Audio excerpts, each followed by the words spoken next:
Alright, we're doing rear brake pads on this Acura RSX. It's going to be the same for any year. As you can see there, my rotor is completely annihilated.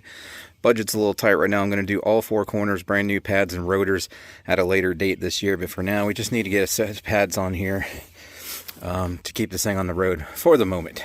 So once you got her up securely on a jack stand, not just the jack because the jack can fail, loosen your lug nuts before you lift it off the ground. That way you still have the weight on it. And then take your wheel off. So you got the wheel off. If it sticks, sometimes it'll seize to the space here. Get a good 4x4 block of wood on the back with a mini sledge, hit all around it. You can spin the wheel to make sure you hit it in all places until you can break it free. But mine came right off.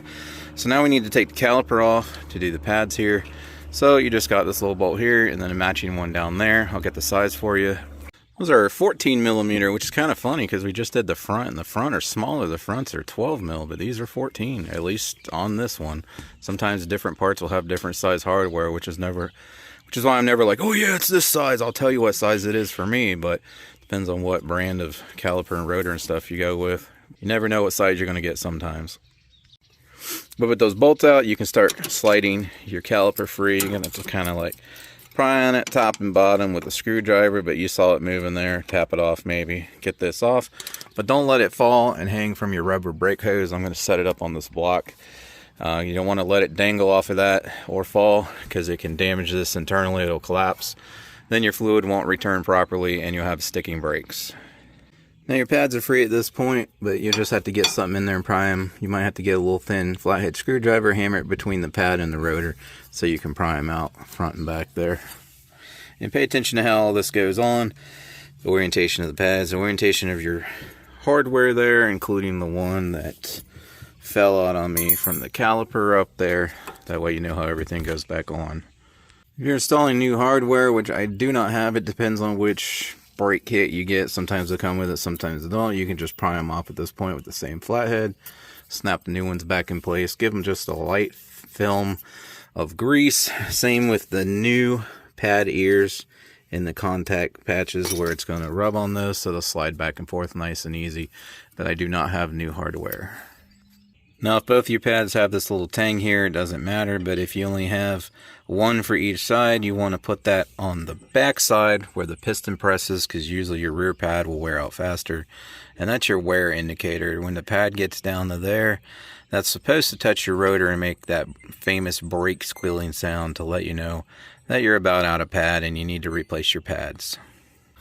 Yeah, unfortunately, the rear piston, it actually screws back down in there. So on this, I like to use these vice grips here to turn that back in. They do make special tools for this, but I don't have one of those currently. And as you turn this down, you just want to make sure you don't tear the boot. So when you put that vice grip, if you're doing it that way over it, make sure that boot gets pushed down every time like that as you're turning it down in there. That way you don't tear your boot.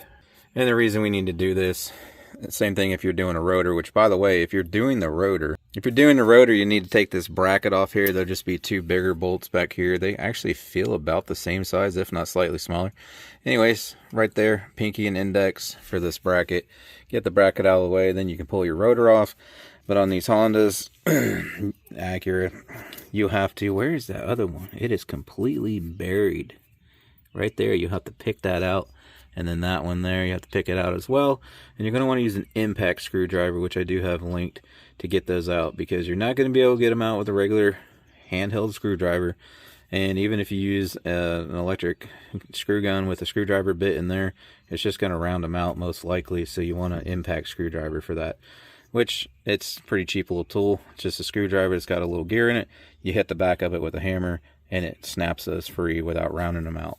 Now I don't know where it was, but the reason we need to screw this down in here is with the newer pads, they're going to be thicker, so we're going to need more clearance. So we're going to need that piston to go down in there to clear over those. And if you have a new rotor as well, you're going to need a way more clearance than what this guy had currently. So new rotor and pads, this is going to have to go down all the way. Just new pads, it's still going to have to go most of the way down the clear.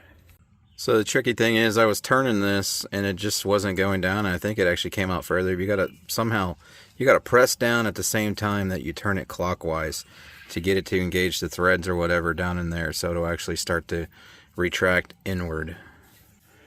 You see it's down further now. Once you get it started, you can use really big screwdriver like I am now, get it in there, and then press it down and turn at the same time. It's going down for me now. I got it down most of the way, as you can see there now. It has a little more room, but I don't need that much room. See the grease? Probably good to grease that first. I was noticing it was sticking in the metal and wanting to twist, so the grease helped it spin some without tearing the boot.